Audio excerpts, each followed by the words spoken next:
The Ford Cortina was never supposed to be exciting.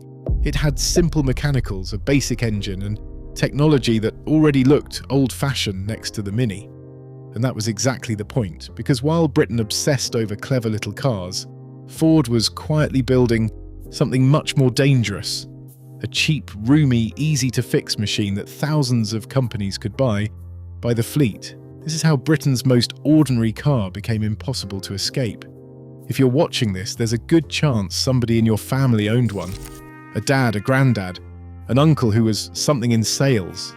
Maybe you learnt to drive in one, or got picked up from school in one, or remember the smell of hot vinyl seats on a motorway lay-by somewhere near Scotch Corner. That's not a coincidence. That's the entire point of this story, because by the late 1960s, the Cortina wasn't just a car anymore, it was scenery. It was in police dramas and bank robbery films, on sitcoms, in the backgrounds of a million family photographs nobody thought to date. At its peak, roughly 1 in every 6 cars built in Britain was a Cortina, and yet almost nobody set out to build the car of the decade.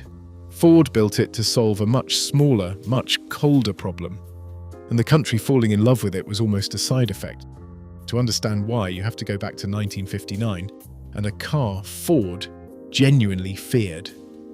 The Mini had just landed, and it was doing something no British car had done before. It was small, it was radical, front-wheel drive, and it made every conventional family saloon on the road look like it had been designed by committee, which, in most cases, it had. Ford's own small car, the Anglia, was suddenly looking every one of its years old. So Ford did what any good competitor does. They bought a Mini, took it completely apart, and costed every single component to figure out how BMC had built something so advanced for so little money.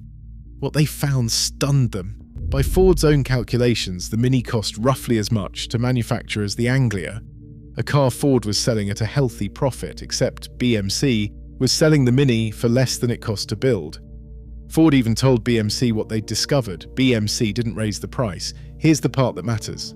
Ford could have panicked and tried to out-engineer the Mini. Instead, they looked at those numbers and drew the opposite conclusion. If BMC was losing money on every single unit, Ford didn't need to build a cleverer car. They needed to build a car that made money, while BMC quietly bled itself dry chasing brilliance. That decision, sensible, unglamorous, almost boring, is the real starting point of the Cortina. But there was a second threat, and this one came from inside Ford's own family. In 1960, Ford's UK boss, Sir Patrick Hennessy, made a trip to Detroit. And what he found there made him furious. Ford's American headquarters had taken a promising new compact car project, codenamed Cardinal, and handed it not to Britain, but to Ford of Germany. Hennessy's own division, the one actually building small cars that Britons could afford, hadn't even been consulted, so Hennessy did something bold. Rather than accept it, he decided Britain would build its own rival car, in secret on Ford's own dime, without waiting for permission from Detroit. Ford's product planners, apparently with a sense of humour about corporate rank, gave the project a code name that quietly outranked its German cousin. They called it Project Archbishop. Beat that, Cardinal. Now, Hennessy had 2 problems and 1 deadline. He needed a car that could outsell the Mini's cleverness with cost discipline, and beat his own parent company's German division to market using a team that had never built anything like this before. What happened next is one of the fastest, most disciplined car developments Britain has ever seen. Hennessy handed the project to a product planner named Terry Beckett, and Beckett built something that reads less like an engineering document and more like a battle plan. It was called the Red Book, 400 pages long. Every single one of the car's roughly 10,000 components was tracked, by weight, by cost, down to fractions of a penny. And here's the detail that tells you everything about how seriously they took it. Every entry in that book was personally signed by the engineer responsible for it. If a part came in over budget, there was a name attached to the failure. The target was brutal. From an approved clay model to a finished production car in 21 months. The industry standard at the time was around 30. Engineers worked 80 and 90-hour weeks. Every part was compared against Ford's own existing cars and against the competition, the Mini, the Volkswagen, the Hillman Minx. right down to the spot welds, looking for the cheapest possible way to do everything just well enough. But here's where the story gets a name attached to it that you wouldn't expect. The man leading the styling of this car, the shape Britain would fall in love with, was an American designer called Roy Brown. And 3 years earlier, Roy Brown had designed one of the most infamous commercial disasters in automotive history, the Edsel. You've probably heard the name used as shorthand for a flop, even if you've never seen the car. It cost Ford hundreds of millions of dollars, became a punchline within months of launch, and effectively ended as a brand within 2 years. Brown was blamed, publicly humiliated, and quietly shipped across the Atlantic to Ford of Britain, corporate exile dressed up as a transfer. Years later, he'd admit it plainly. "I cried in my beer for 2 days." Now put yourself in his position. You've just been handed the most compressed car development schedule in Ford's history, in a foreign country, at a company that just watched you fail on a global stage. There is no version of this where a small mistake gets forgiven. Brown didn't get it wrong twice. His design, clean, simple, well-proportioned with those distinctive circular tail lamps, went almost unchanged into production. No wild American styling flourishes this time. No lessons unlearned. Just a shape that looked modern without looking expensive to build. They still needed a name. For most of development, it was simply the Consul 225, but someone at Ford decided it needed a bit of continental glamour and pulled a name from the 1956 Winter Olympics, an Italian ski resort called Cortina d'Ampezzo.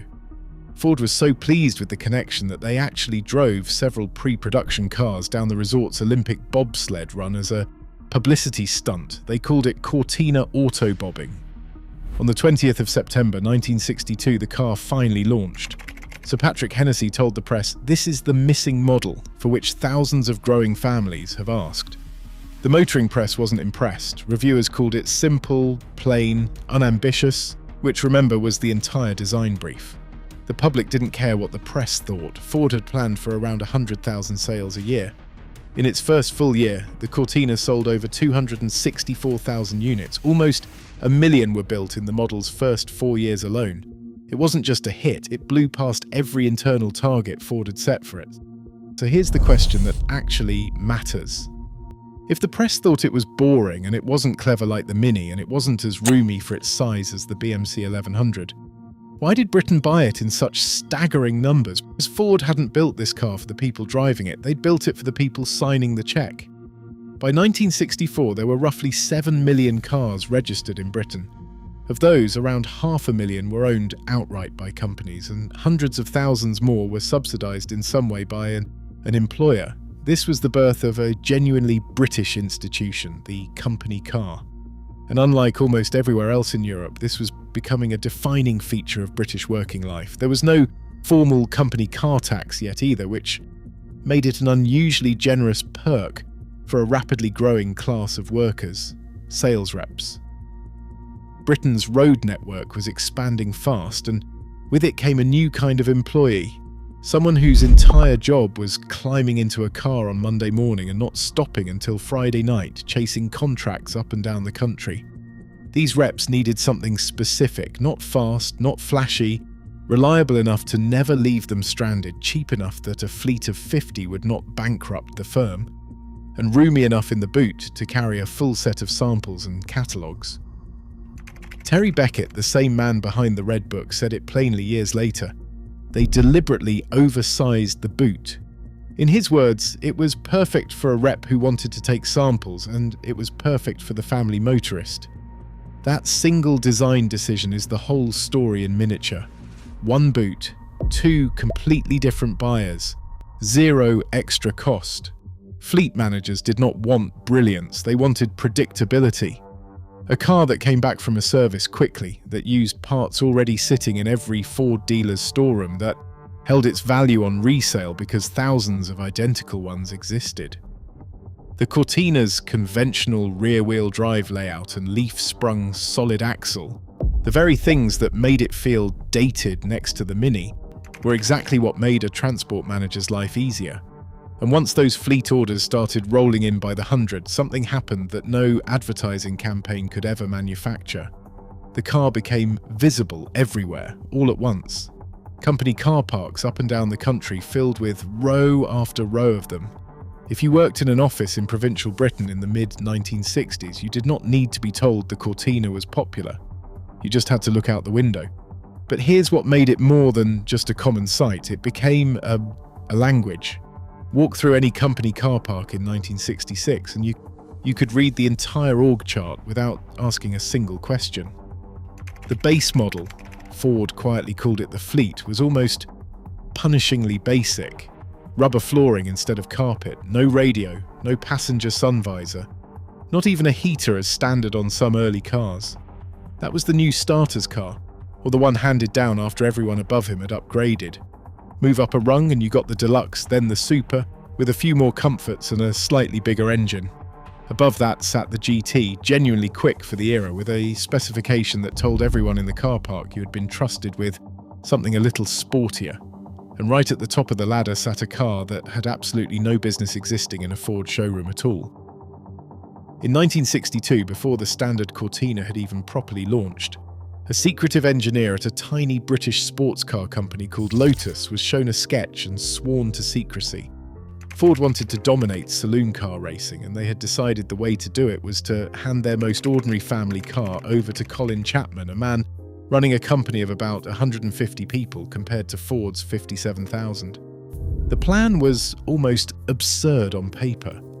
Take the humble Cortina, rip out its leaf-sprung rear axle, drop in a twin-cam engine derived from the Lotus Elan producing more than double the standard car's power, fit aluminum panels for the doors, bonnet and boot, and build at least 1,000 of them, the minimum number required to legally race the thing. They called it the Lotus Cortina. White paintwork, a green flash down the side, and absolutely nothing subtle about what it was for.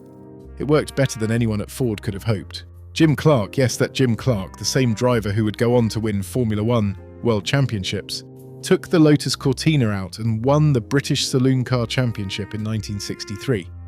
Then he did it again in 1964, famously cornering with one wheel lifted clean off the tarmac, looking less like a family saloon and more like something that had wandered in from a different sport entirely. Overnight, the most ordinary car in Britain had a racing pedigree that Jaguar would have envied, but, and this is where the story gets complicated, that rushed development came with a hidden cost.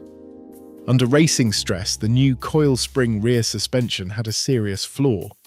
The differential housing, straining against a bracket that had not been fully proven, would tear itself apart. Motorsport magazine later called the redesign a big mistake, as it turned out. What had been built to win races on Sunday was starting to fail in ordinary use during the week. Ford's answer tells you exactly how seriously they took their new motorsport reputation. Their competitions department spent 9 months putting revised cars through 25,000 miles of punishing testing per car, with high-speed runs, corrugated tracks, and durability trials in Belgium, rebuilding the suspension geometry from the ground up. By 1967, the problems that had nearly undone Ford's racing gamble were quietly, thoroughly fixed. The ordinary car and the race car had swapped roles completely. The everyday Cortina had made the racing version possible, and now the racing program was making the everyday car better. By this point, the Cortina wasn't just succeeding in Britain, it was being built in New Zealand, assembled in South Africa, produced under license in South Korea, a genuinely global footprint for a car that had started life as an emergency response to a corporate slight from Detroit. And it had slipped into British culture in ways nobody at Ford could have planned. It appeared in Get Carter. It turned up in The Spy Who Loved Me. It was a running joke on the Benny Hill show. In the film Carry On Cabby, a fleet of Cortinas played the sleek modern taxis competing against an old-fashioned rival firm still running pre-war Austins, a joke that only worked because audiences already understood the Cortina as the shape of the present. There's even a phrase that got coined specifically because of this car. The Cortina class, a whole category of British motoring, built in its image. It became Britain's best-selling car for 10 of its 20 years on sale, and placed second or third for almost every year it didn't top the chart. Across 2 decades, more than 4.3 million were built. Think about what that actually means. Not one best-selling generation. 4 separate versions of this car, spanning 20 years, each one selling over 1 million units. That's not a hit product, that's an entire category of British life that happened to have 4 wheels. So if the Cortina became this embedded, this permanent, you'd assume replacing it would be simple, just build a newer, better version. And Britain moves on without blinking. That is not remotely what happened.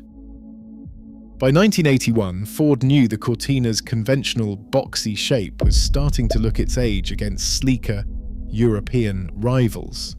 So they spent an extraordinary £660 million on its replacement, a project codenamed Tony, built around cutting-edge aerodynamics. Where the outgoing Cortina had the drag coefficient of a brick outhouse, the new car sliced through the air with genuinely class-leading efficiency. It launched in September 1982. It didn't carry the Cortina name at all. Ford dropped it completely in favour of something entirely new, the Sierra.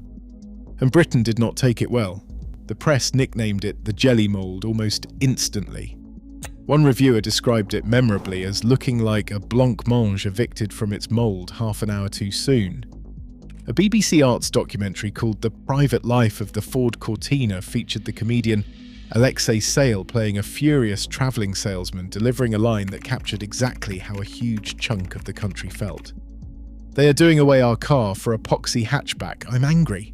Ford's own dealers were left sitting on stockpiles of unsold Cortinas they had to discount just to clear the forecourts, because wavering buyers realised they could get a top-spec outgoing Cortina for the same money as an entry-level Sierra, and plenty of them took that option instead of the new car. National news bulletins covered the changeover almost like a state funeral, with household name presenters solemnly announcing the end of an era on primetime television. Think about that for a moment. This was a company car, a rep mobile, the single most unglamorous category of vehicle you could imagine when Ford first sketched it out back in 1960. And 2 decades later, replacing it made national news, sparked a lawsuit from an unrelated kit car company that had already been using the Sierra name, and left comedians doing impressions of grieving Cortina owners on television. That reaction is the real proof of everything this story has been building toward. Nobody mourns a spreadsheet, nobody gets angry at a fleet management decision. What Britain was actually grieving wasn't a car at all. It was 2 decades of ordinary British life, every rep's boot full of samples, every teenager's first lesson in a driving school Cortina, every family holiday crammed into the back seat, every trim badge that quietly told you where you stood at work.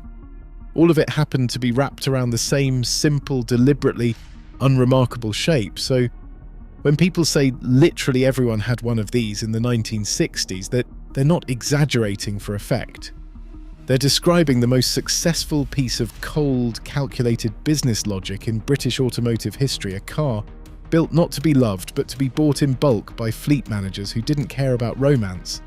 And somewhere between the red book, the boot big enough for a rep's samples, and 2 decades of ordinary British families climbing into the back seat, that cold logic turned into something nobody at Ford ever planned for. It turned into affection, real, stubborn, nationwide affection, for a car that was never supposed to be anything more than sensible.